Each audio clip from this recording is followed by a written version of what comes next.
right, we are back after the break with Eric Engelmann here. And Sohrab made it on the last minute, dealing with the technical difficulties. So we are both together here. Introduce Eric. Sohrab, you want to start? Yes. So first of all, it's great to have you with us, Eric. It's the first time that 3 members of the Scrum Alliance Board of Directors are on this stage here at the Agile100. Eric, it's a pleasure to host you. And Susie and I got to know Eric due to our work at the Scrum Alliance Board. He is the current chairman. We've spent tons of days working together, tons of dinners together, a lot of fun as well. And we both appreciate Eric a lot and his insights into the startup world. He's a successful founder himself and is now doing a lot of work in the space of creating the ecosystem or the opportunity for a lot of other founders to be successful in his home state in Iowa in the US. Eric, we hand over to you and are really excited to hear your talk. Thank you both. This is an exciting opportunity to talk to all of you about the experiments and things we've been trying to do. To be honest, I've learned a lot, so much from the Scrum Alliance community at gatherings around the world. It's been an amazing journey. A little bit about me. I started my first company in 1999, 2 years out of college. It's a software company called Geonetric, and we started our Agile journey in 2008 and did some massive, I guess you would call it, transformation stuff in 2012, 2013, 2014. After that, I founded a nonprofit called Nubo Co. Its purpose was to work with startups, which is how this conversation came to be. We also do a lot of workforce development, technical talent in particular. And we started that organization with agility baked in. Everything I'd learned at my prior company, when we started the nonprofit new company, we could start with exactly the values we wanted, and agility was baked in from the get-go. In 2016, I joined the Scrum Alliance Board of Directors, which has been an incredibly rewarding experience.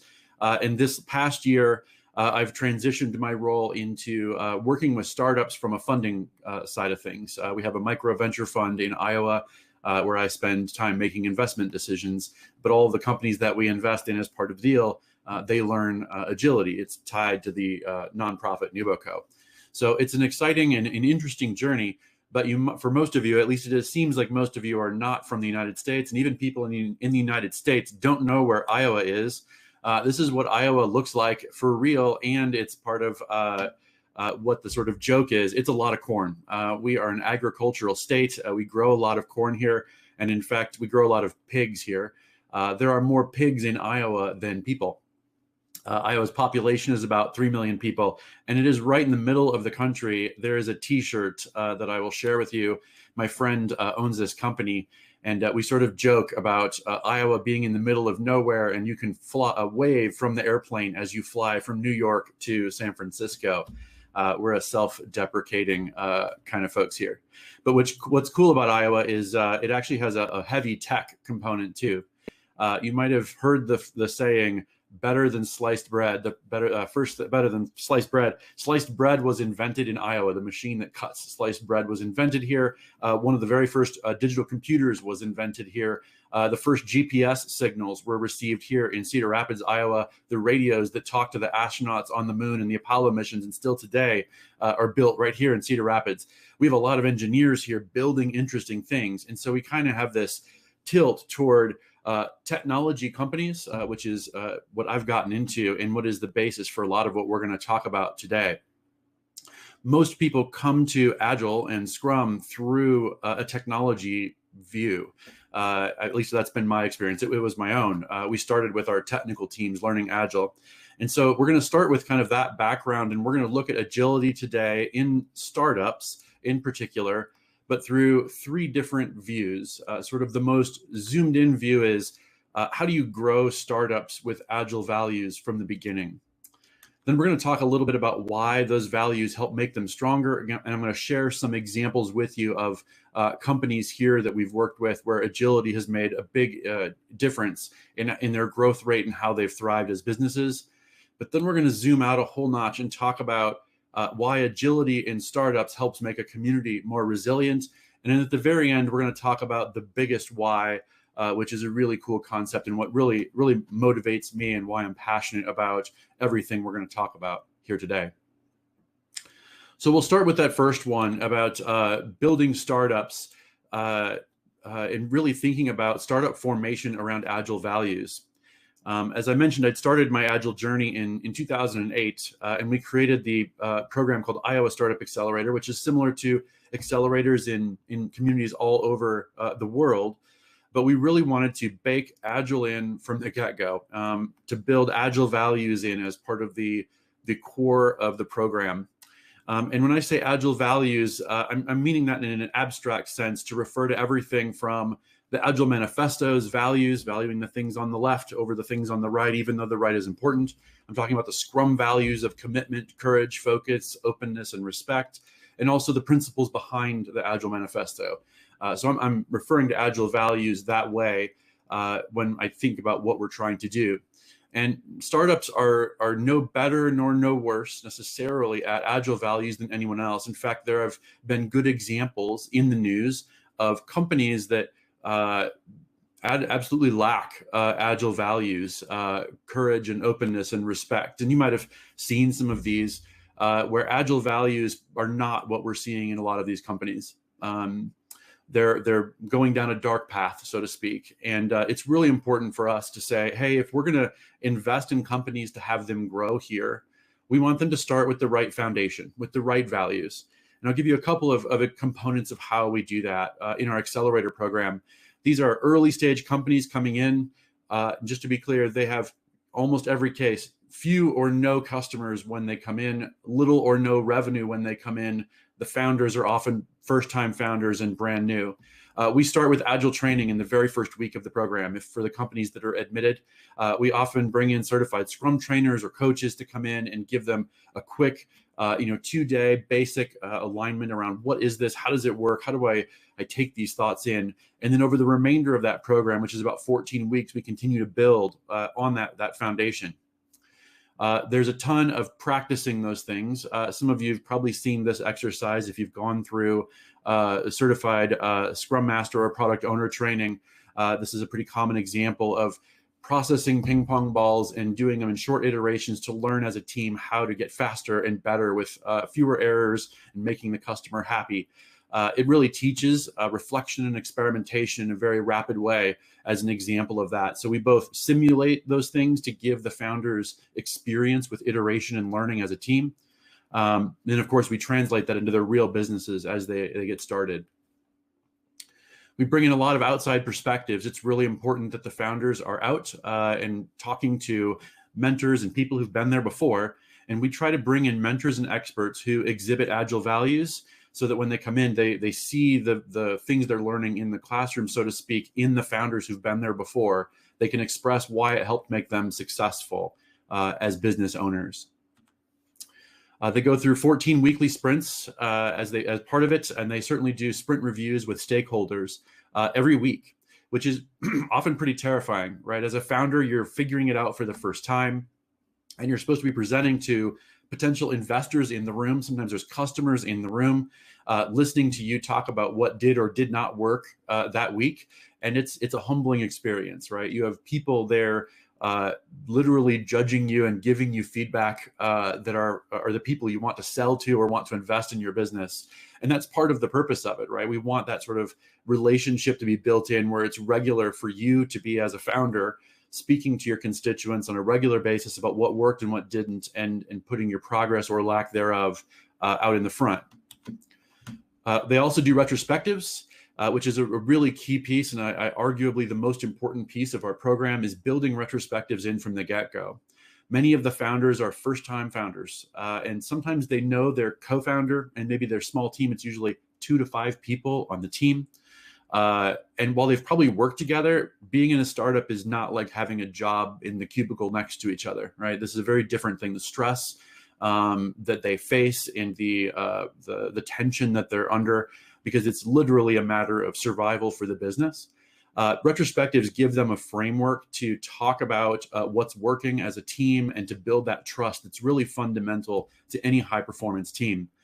We try to model that as a program as well. We do retrospectives with the entire cohort a few times along the way, attempting to model as our organization what it feels like to have an open and honest retrospective with people. And it's definitely intended to bring out those things that are not going well and the things that are causing problems. We see this as a really fundamental part of being a good founder, is the ability to take feedback, both from stakeholders and mentors, but also your team. You have this short-term advantage of a small team that's really focused. Retrospectives help you leverage that expertise and that honesty. We also bake in transparency from the get-go, that feedback from all parties on a regular basis, and just seeing that in the community at large is a humbling experience as well. And it's really important for us to make sure that the idea of transparency is built into these businesses as early as possible. And then finally, it culminates in what we call a launch day. It's a little bit different from a demo day at most accelerators. It's not necessarily intended to be investment necessarily from venture capitalists or angel investors, for example. It's more about, as a business, here's what we've learned and here's where we're going next. And it's on a show. It's a show, right? It's in front of hundreds, sometimes up to 1,000 people. Of what you've learned and what, as a founder, that your team has built and how it solves a problem for customers in the real world. So we see all of these as part of taking the core Agile values and building them into programs in the way we teach and train these founders to grow as leaders, as businesses. But I want to step back for a minute, because I mean, that's interesting, but why? Why does this work? Why are startups the focus of this? And why does it make sense to do it that way? Some of you probably know of Steve Blank. He talks a lot about how startups are not just small, big businesses, right? It's not like you just scale down a big corporation to a small one and that's a startup. No, a startup is a temporary organization, right? It's trying to find its way. It doesn't know its path yet. It doesn't have the things that a big company has. You're looking for that scalable and repeatable business model. Greg this morning talked about the business model canvas is definitely a piece of what we use as thinking through how quickly you can find that business model. But these companies are searching, right? They are not ready to scale yet. They're not ready to grow. And so they have this moment in time early in their life cycle where a bunch of the factors that are their main advantages are perfect for why Agile values fit into this. The first obvious piece is agility is natural for startups, right? The teams are small, they're fast, they're lightweight, they're focused. If done well, they're focused on very simple and very clear early goals. The processes of big companies have not calcified into strict rules yet. Experimentation is built in. It's part of how they work. They have the ability to prioritize things because there's not a legacy of weight of this work that is has to be continued. You can stop and shift on a dime really quickly. And these are skills that can also be taught, right? It's both a natural and inherent advantage of a startup as opposed to an incumbent player, but it's also something you can teach and build in as a core advantage for startups. Another big advantage is that they have this opportunity that's unusual to establish values early. At the company that I founded before doing this, we kind of went through this soul searching about a decade in to rethink what the values of the company truly were. And we used Agile values as the foundation for that. But it was extremely hard to change the values of a company 10 years in, right? We'd hired people who without that frame of mind of what we really valued as a company. And so the thinking through, hey, if we shift the values of the company, does that mean we have people on our team that don't have those values? What does that mean? Do we have to change out a lot of employees to make this work? Have we talked to customers of what we've already sold them that maybe doesn't fit into that framework? Startups don't have this problem, right? Startups can create the values that they want early on. And in particular, the founder has an opportunity. Usually there's, one or maybe two people who are the founding team. They have this opportunity to decide what's really important to them. What values do they hold that they're willing to pay a price to have? And a lot of times that doesn't happen until much later in a company's growth. So what we try to do is teach them early on, as a leader, you need to think through what it is that matters to you as a leader that you want to be the basis for the values of your company. And we encourage them to think about the Agile values as part of that. And almost all of them adopt Agile values and concepts they build from that early framework into how they articulate the values in their company. Those values then translate into culture. It gives you a framework to talk to employees about making decisions in the business. It gives you a way to think about what behaviors you want to reward as the company grows. Do the values and the culture of the business really reflect the Scrum values and Agile values as you think through how to onboard employees, as the last speaker spoke about, and how important those things are. So this ability to kind of flow from the core values of Agile into the values of the business, into the culture that you want to build is key to how we like to train entrepreneurs, because they kind of get this one chance to do it early on, and we want to make sure they take advantage of it. I mentioned before that business model experimentation is easier at this stage, and this is really, really crucial and something they have to take advantage of. If a business wants to change, the core value proposition it offers to customers 5 years in, it's incredibly hard to do. And what we're trying to do with these early founders is take advantage of this time where these things are not locked in, and they can test different examples of ways to build a business model that lets them create something that's sustainable over time. This ability to do this leverages that business model canvas very, very, very deeply. And to be honest, we actually teach this same skill to existing businesses that are up in sometimes big corporations as well, talking about business model change. But the challenges those companies face are completely different than what startups face. So there's this advantage in the startup of being able to explore quickly, and we make sure they take advantage of that one-time chance. They also have this ability to work well because the team is small. If you've gone through Scrum training, they talk about how the ideal team size is about what you can feed. Two large pizzas will feed that team. Basically, every startup begins that way, and you have this moment in time where information is shared really quickly and teams can respond really quickly. But what's really cool about it is you set this idea early on, just as an example, that retrospectives are something the entire company participates in. And you can talk about the things together across every discipline, every department, which is half of one person's brain is a department at this size, right? Everybody together talks about it. Everybody can see customer feedback in a way that bigger companies never get, right? It's filtered through customer surveys and summarized down to 3 key points, but it loses the nuance. Early on, you have this advantage of the team being totally focused on the customer. Every ounce of a small team is focused on figuring out and understanding that customer's problem so that you can solve it. In a bigger company, it's very different, right? You have, you're spending time managing people below you in the hierarchy, and you're spending time managing up to make sure the people above you recognize how awesome you are. And so you can get that corner office, right? In a small team, none of that pressure is there. None of that time waste in the system is there. It's all focused on making the customer happy. And there's this moment in time early on that we want them to take advantage of to build those practices and values early that they can then carry on later as the company grows. It's also really interesting because organizational design at this stage is easy. I spend a lot of time working with older companies as well, trying to figure out how do we design an organization that can respond to change in a natural and fluid way? What does business agility really look like? At this early stage, it's kind of baked in. You can't really get away from it. You're not really worried about organizational design and that org chart of who kind of works where. You have this sort of lack of hierarchy that's a massive advantage while you're exploring, and you can take advantage of that to learn really, really quickly.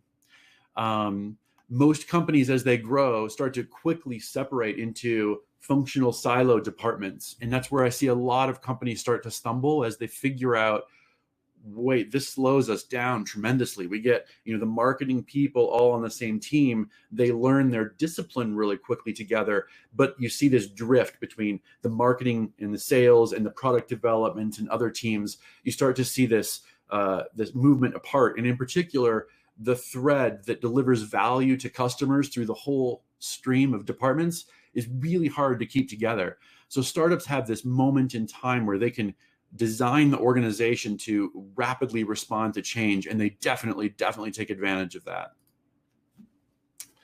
They also have this ability to create feedback loops to get feedback from customers. In fact, at this stage, ignoring feedback from customers is often a fatal mistake and can destroy the business very quickly.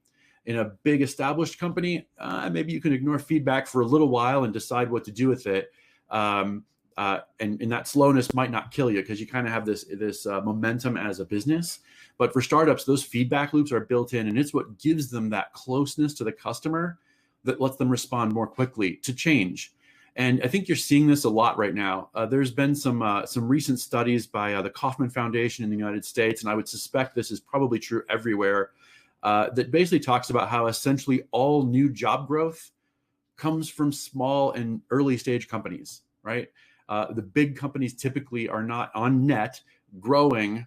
It's often these small companies, these younger companies that are creating overall all of the new job growth. And that's because those companies, in my opinion, are closer to customers and they can generally respond more quickly to marketplace change. I want to give you two quick examples of that. One is Rantizo. This is my friend Mike Ott. He went through our program in 2018. He started with this idea of a patent on a nozzle that sprayed a liquid onto crops, but electrostatically charged it. So it was very efficient. It would kind of glom onto the leaf, so to speak. He has rapidly grown this business. He's mounted that onto drones to deliver pesticides and herbicides to farm fields, which in Iowa, there are many farm fields and there are many drones and other engineering expertise here to take advantage of.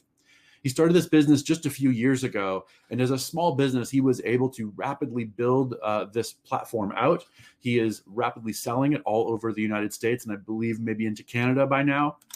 And interestingly, he is the first company to receive FAA approval in the United States to fly in swarms to deliver application of pesticides and herbicides. His agility as a leader has helped him navigate heavily regulatory, a market that has heavy regulatory interference, let's just say, as he builds this business out. But it was also dramatically affected by the pandemic, and he was able to really quickly pivot to using the drones to sanitize venues and stadiums as they tried to figure out how do we bring people back, even if they're very spread out into stadiums. He had this ability to respond to that change really quickly. This business is 3 years old, and he's doing really, really well as he grows and responds to those kinds of changes. Just as quick examples, he's been able to rapidly pivot to new customer segments and value props. In my mind, I can picture that business model canvas shifting at each stage as he grows and changes. He's built this culture of experimentation and learning into the business. He's got transparency baked into what he's doing. And he's just had this remarkable speed, even in a highly regulated industry. So it's been really, really fun to watch him grow that business. One other example is a company called SwineTech. This gentleman's name is Matt Rhoda. He founded this company in 2015 as a student at the University of Iowa. His idea was to save baby piglets in farrowing crates. It's a problem in the United States and probably elsewhere. I believe it's a global problem. It is. He had this idea for a hardware device that he could build that would detect lay-on events where the piglet was at risk of dying, and they have the ability to basically solve that problem using technology. It's a really incredible platform. And he's been able to really build some incredible strategic relationships. Those of you in the United States know who Johnsonville is. Maybe that's a global thing. In Iowa, it's a big thing. We eat a lot of bratwurst here. But they've been able to build these strategic relationships with companies in this field all over the world. And it's just an incredible business watching him grow. Similar to Rantizo, he's had to make some adjustments as the pandemic took hold and things have changed in relationship to pork sales around the world. And so they pivoted into a software product called PigFlow to add an additional revenue stream for their business as they grew to respond to the change out there when maybe the sales for the hardware product got a little tougher during the downturn there this spring. They were able to really rapidly spin up some new products that actually build the value and ultimately the flywheel effect of their business as they grow. Again, just a couple of quick call outs here. Again, rapidly pivoting to new customer segments and value propositions, responding to the change quickly over what was originally a very well-established plan. They've got an amazing retrospective culture with feedback loops built in and collaboration. It's just incredible. And I have other examples I could share with you too. There's a wonderful company here in Cedar Rapids that's doing some great stuff in the real estate space called Stratafolio that's changing very quickly. It's just amazing to watch. In any case, the reason we do this is because founders that adopt these Agile values deeply are more likely to be successful, and they're having stronger growth trajectories. In fact, I don't know quite how to mathematically show this to you, but it's, if I would plot them on a chart, that upper right quadrant of Agile values and growth rate are absolutely at least correlated, and in my opinion, they're very causatively related. But I want to step back really briefly to sort of another view of why this matters to me. We're trying to build an ecosystem around Agile values. In other words, it's bigger than just these startups. We want to infect other people with these ideas of what Agile values really mean. In my little town in Cedar Rapids, Iowa, we've had the unfortunate distinction to have multiple natural disasters. This was us in 2008. That is basically the entire downtown of the city underwater. It was awful. Billions of dollars in damage. At the time, it was the fourth worst natural disaster in US history. It is now not the fourth. Like, we've had so many natural disasters in the United States since then that have overtaken it, but the damage was significant. We like to joke about it. Again, my friend with the t-shirts, we kind of mock a little bit, self-deprecating. It takes more than floods, tornadoes, pandemics, or a Midwestern hurricane, which was the most recent thing. Hurricane in the middle of the United States is not something we have. A couple of weeks ago, this happened, destroying millions of dollars, maybe billions of dollars worth of corn, and homes and apartments were destroyed. And so part of our thinking here is, how do you create a community that is resilient to change, right? Climate change is real, and we're seeing the effects of it already right here. Here's the big hint. Agile values can play a really big role in this, right? We build these startups, we work with them. We're trying to figure out, how do we take those same values and share that as a community, as a region, to build companies and organizations, nonprofits, and even governments that are more resilient to change. One of the ways we do that, we share a lot of the learning. We have tours of the Agile companies in our region and interviews with those leaders who've done some really incredible Agile transformations, sharing what they're learning with each other so everybody can learn quickly. We have big companies learning agility right alongside startups. The gentleman speaking here is with Collins Aerospace, which is the single largest employer in our town. Does a lot of avionics equipment and government stuff.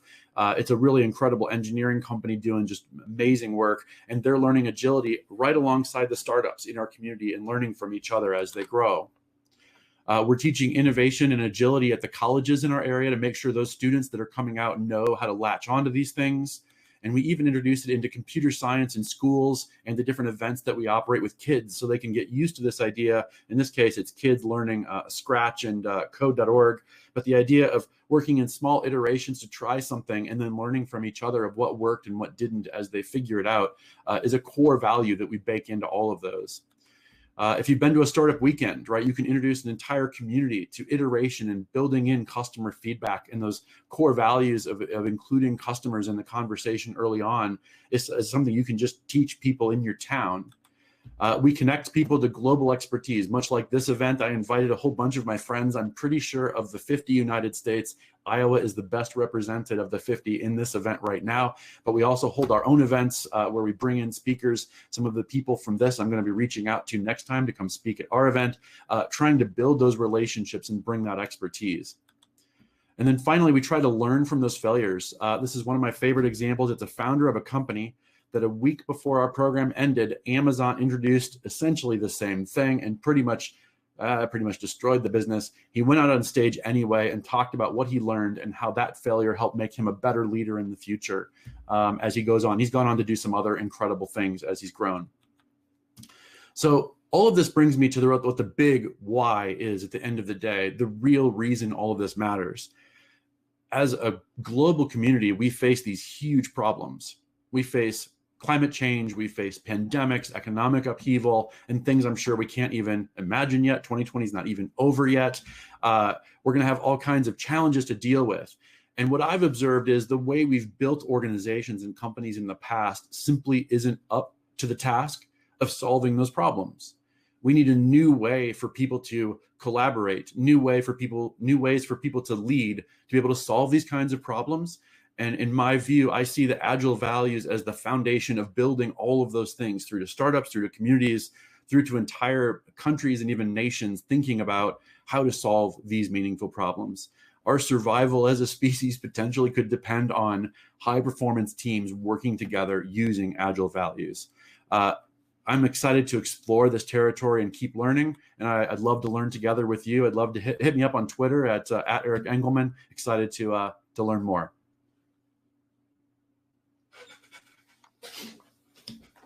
And it's time for some questions, Eric. I'm always like surprised. I know you for a couple of years, but I'm always surprised like how many things you can do and how much energy you have and all those other things. And I still remember that trip we did from Dublin to Cork without even realizing we're going to spend like 3 hours in the past on the way there and 3 hours on the way back. And we've been talking about all that stuff. So that's still on my top list of memories. Thank you for that. Now, back to the questions. Niksha is asking, did you try to apply startup agility in Europe? And is it different than applying it in the US? I honestly don't know. I know a few startup leaders who are similar to what we're doing in Europe, and I've seen them be successful with using it, but I don't know that I feel like I can definitively answer that question, to be totally honest. Oh, that's fair.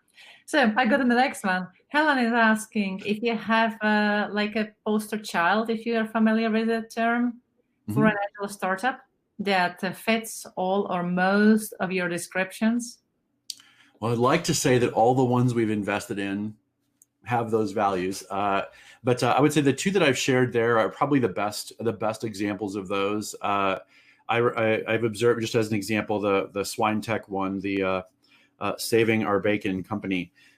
They essentially, I've watched them do retrospectives. I've facilitated some retrospectives with them, and the honesty and candor in a company like that is so refreshing to watch because the founder isn't afraid of an employee calling out a problem in front of everyone else. A lot of leaders are intimidated by that. They refuse to. I have an example of another company that was not one we invested in, but we had this essentially a tiny retrospective where an employee called out a problem, and the founder was so embarrassed and ashamed that they shut the meeting down and decided not to continue. And I was like, I think you're not ready to work with us. Like that's not how it is. Like you either are willing and ready to face it or not. And so that contrast is really, really clear to me. But Swine Tech, I would say, clearly exhibits those behaviors, and they've taken it to heart in everything in the way they work. It's been fun to watch. So how do you search those leaders and the startups which are ready to work with you? How do we select them? Yeah, that's a great question. So we did this interview process early on when we're thinking of investing in a company and taking it into our program. And we're looking for fundamental skills of the ability to respond to feedback. And often that's from us. So we often test the founders by questioning the assumptions in their early concept. And the ones who get really offended by that questioning, or they get really defensive and they don't hear that there might be other ways, it's not an option for us to invest time or money into their business. We also look at fundamental leadership skills of those founders and their communication skills. So we often start, like, we're investing in a person and a leader, but their ability to build a team out of that is ultimately what the investment is about. So even if they're great as an individual, if they don't have the raw material to be a good leader, to speak with honesty and transparency, to have empathy and fundamentally kindness as part of their ability to lead, we won't invest there either. So we have a bunch of techniques and questions that we ask along the way, intended to try to illuminate that. It's not perfect by any means, but it works well, I think, at trying to filter down to people that we think will accept this way of working. I was thinking about that because when you have these values and cultures, right? Those are those fluffy, touchy-feely sort of subjects, and a lot of executives, even in a bigger organization, they would say, yeah, those are not important. We need a framework, or we need a business canvas or a tool, right? And then I feel like, yeah, maybe the culture is more important. So that's interesting that you select people who are ready for this. And I have one more question for Anita. Do you believe it is possible to start building agile mindset in a big, old, worldwide corporation with long history successfully? And if yes, what's the trigger? Absolutely. So we have a team that essentially does exactly that. And honestly, at least I'm sure there are many ways to do this, but one of the ways that we help big companies to see the potential of this mindset and the impact that it can have. When you interview executives and leaders in those companies, often what keeps them awake at night is fear of disruption from an upstart. It happens all the time. And the overall culture of the business and the ability of that culture to move quickly enough to respond to change. And they don't always say it those ways, but that is fundamentally what they will articulate. And so a lot of what we're doing is mapping those things to how Agile helps you respond to that, right? An organization that is Agile has a culture that can respond to change and a business that can respond to change, both. And those are very related issues.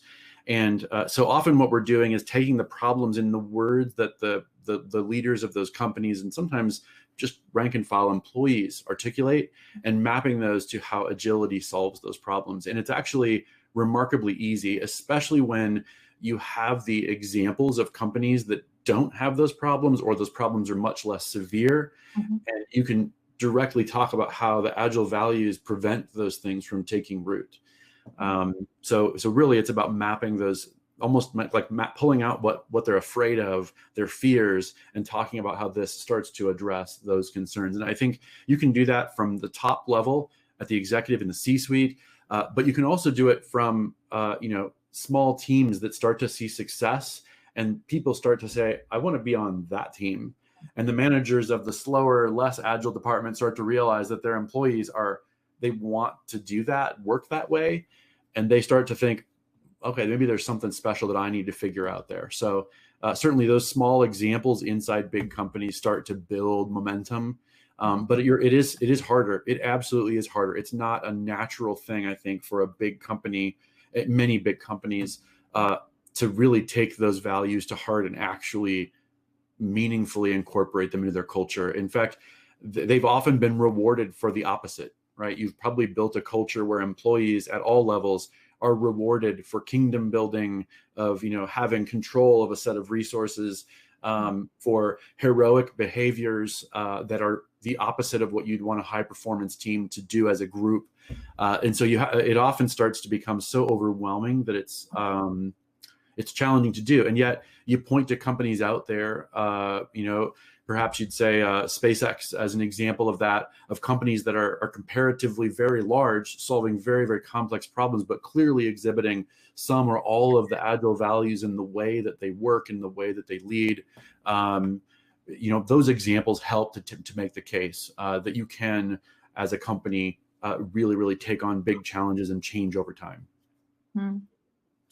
Siva is asking, maybe, I'm not sure how to pronounce that name. How do you approach the product development? Well, I mean, the good news is at the early stage, there's not a lot in place that prevents you from doing pretty much anything. So a lot of what we're doing early on is trying to figure out what is the components that the product needs to have that solve end-to-end the problem that the customer has in the thinnest possible slice. So, and then specifically to startups, what we're trying to do is to figure out how to cut through the complexity of the entire problem down to the thinnest possible slice that solves it. And this is often really, really hard because a lot of, in my view, often the founder effectively acts as the product owner, formally or informally. And the founder often is the problem, right? The founder has a picture in their mind of what it should be. and the ability to trust a team to go solve those problems, or to let the customer feedback actually infect what was in their brain to change what's in their mind, is often a big challenge. And so, we have to break through that founder's mindset to be able to let the feedback from the customer, the data, drive new product development decisions and prioritization decisions. And that's often very, very hard to do because the founder has that vision, and it's probably been years they've thought about it. They know in their mind, they know what it should be, but they're wrong. They just don't know they're wrong. And so one of the ways we try to address that is to make sure that when they do the customer development process, the founder has to interview the customer to understand the problem. They can't send off they can't do it in a survey. They can't send it off to an intern. I want that founder to hear the customer say, that's not how the problem works for me at all. It's like this, or, well, that's interesting, but that doesn't actually solve the problem for me. Like the founder needs to hear that dagger to the heart of oh, I was wrong, because they don't believe it when anyone else says it. So I don't know if that answers the question. Product development is a huge, huge question, but that's one of the ways we try to help founders prioritize decisions early on, and to get that feedback baked in early, that feedback is valuable and needs to be heard with their own ears in real time wherever possible. And there is something about the ego of those founders as well, right? It must be really hard for them to hear that message face to face. Yeah, I think it's a good type of start, right? Because if they are open to hear it at the beginning, they most likely are keep opening. It's getting easier, right? Yeah. I was going to say it's kind of a balancing act between a founder needs ego to be able to withstand the pain of founding a business. It hurts. It's painful. You're going to get hurt emotionally starting a business. So ego is really important. And yet at the same time, you're right. An ego can also be the death knell of the business if you're not careful. They have to be willing to hear that feedback and incorporate it into their strategy. Yeah. That's so fascinating. But, I'm following you on Facebook, and with every disaster or change, I see you start doing a new initiative. So with that hurricane, I've seen all those pictures you've been posting. And of course, we talk about it. Sometimes those pictures gives you more, right? And with COVID, I also see how you turned, I don't know if it was your office or some other building, into a factory for the masks. So can you speak a little bit about those initiatives? Because I think they are part of that ecosystem and part of that higher mission, right? Definitely. Yeah. So the nonprofit Nuboco, right, its mission is focused around building startups and other things. But when the pandemic hit, we had this building that we work in that was pretty much empty. Everybody worked from home. And there was this in Iowa and a lot of places in the United States and around the world, there was this movement to basically build face shields, particularly with 3D printers and laser cutters and other things, until production could ramp up to meet the need from big players. And there was part of this movement. And so in Iowa, in our community, we in a few weeks built this whole infrastructure to build. I think we built and shipped 25,000 face shields, all volunteer based, all from donors who contributed money to buy the supplies. And so I see that as a good example of an organization, in this case a nonprofit, responding to a community need that it faced. That was not planned nor expected, nor even something you ever could have written down that you would have needed, but we just happened to be in the right place at the right time and ideal. And what's really interesting about it is, through that experience, it connected a whole group that was not maybe part of our orbit before that. It was not part of our community, our smaller localized community. And it really, I think, infected people with this idea that we can solve problems really quickly, and they saw Agile values in action through that. So it was a exciting experiment to see if it really worked, and it did. And you've been doing it for the hurricane, right? You've been helping those people without the homes as well. So that was another similar activity, right? Yeah. I think the through the nonprofit entity and all the people that it pulls in, there's this tendency to attract people who think, hey, I can do things that solve problems. And so it's not certainly just people in that group by any means, but it certainly has this ability to respond quickly and inspire people to respond quickly. And if nothing else, I hope that it inspires people to understand they can be part of a solution to a problem, a big problem or a small one. Mhm. What was the most difficult situation you've been dealing with in this, nonprofit life or startup, helping startup life? Or there are several that come to mind. One of them is what happens when there's a founder that comes in that maybe has the right values but realizes the business is not going to work. Like that, those conversations are really emotional for everyone. And it might have been, there might have not been any way to prevent that from happening. So, one of the things I think that's important is almost to normalize outright failure. That example that I shared is just one, but there are a few, and some that were much further. That one was fortunate in that they had just started that business. It was maybe a few months old. But you throw your life and maybe your life savings into a company and it ultimately doesn't work. Like that really hurts, right? You want to be positive, you want to be supportive, but part of the job is to say, it's not working. Let's put you on something that's more valuable to the world and to your mental health. Like this is draining and exhausting for you. And sometimes that's the job. So of the things I have to do, that's probably the least fun, but it's also probably one of the most important. Mm-hmm. So what gives you the energy on the other side? Coffee. Coffee. No, I think it's one of the things that makes, I think a lot of the Agile world, I think you see a lot of energy in people who are attracted to Agile values because they can see the end result, right? Agile is set up, if done well, that your work on a daily basis, when you move that card from left to right on your physical board or your virtual board, like you should be able to map that to, I made a customer's life better. I solved a problem for someone, whatever that was. And like that self-reinforcing motivation, if done well, is I think what gets everybody excited. And so for us, right, we've built an organization whose purpose is to help a region and maybe an entire state be more resilient to economic upheaval and climate change and whatever through building leaders and companies and organizations that have these values. And like, I can see that happening. Like you can see companies that are getting stronger and responding to changes in ways that they probably wouldn't have otherwise. So the work we do on a daily basis is intrinsically motivating by the way it's set up. And I think that's true of pretty much any company that solves a meaningful problem in the world and uses Agile values to build those feedback loops in. But it's so fascinating to hear you saying that, right? We all know that somehow. Yeah. It's just because you speak about it, you just make us think about, maybe there is something on it. We should remember on that.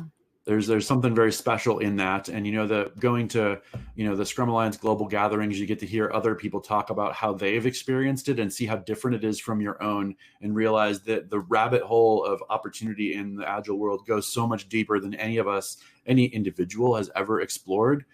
And that, I guess that's part of what also is exciting about it in a very abstract sense. There's this global community of people sharing what they're learning together, and we're all figuring it out. Human society has never solved these kinds of problems before because maybe it never had to, maybe never had the tools to do it. But I'm convinced that inside this box, there is something very special here. If we can figure it out together, we can tackle just about anything. So how do you envision in your dreams the world in 10 years from now? Well, that's an interesting question. I would like to see Agile values taught in schools on a regular basis. In some cases they are. I'm married to a teacher and she actively teaches it to her kids, right? They're solving problems in the things that they're doing and building in feedback and working together as teams with a lot of transparency and retrospectives, for example. So I think that would be a huge for the future of humanity. I'd like to see companies, both for-profit and non-profit, being much more open about their successes and failures and how they're learning. So the ability to share what's working as they grow and as they learn. I feel like there's been a lot more of that. You've probably seen, Buffer, for example, being very public about things that are usually very secret and the ways it's working and sometimes not working for them. Menlo Innovations is another good example. Maybe Zappos fits some of that too. These companies that are sharing what they're learning and making that normal so we all get better over time. I think you see that in social media done well. If you're on Twitter, just as an example, the amount of knowledge that's shared there when you filter to the right people. There's a lot of trash on Twitter too, but you filter to the right people, the amount of knowledge sharing and willingness to publicly put information out that before was secret. I feel like we've made huge strides in the last 30 years. 30 years from now, like the amount of knowledge and information available to us, how to filter down to what helps you as a leader or as a business or an organization be better. Like when that sharing happens regularly, it's going to change everything for the better. What is the one thing you want people to remember from today? I think the thread of agility from a seed you plant in the smallest company and the effect that can have if you're intentional about sharing that, that it can have an effect on a region or a country, a world. That's really an idea that I don't think gets explored enough. I think it's, how do I do Scrum on my software team? And then how do I scale it up across several teams and maybe into a business? But to me, agility is something that, done well can infect millions, billions of people if done well with the right mindset and values. Thank you very much. It's been really enlightening to talk to you again. I learned a lot about what you're doing, even if I thought we chat about it already, right? It's always great to talk to you. And we're going to have 10 minutes break, 9 minutes break, and then we continue. Stay tuned.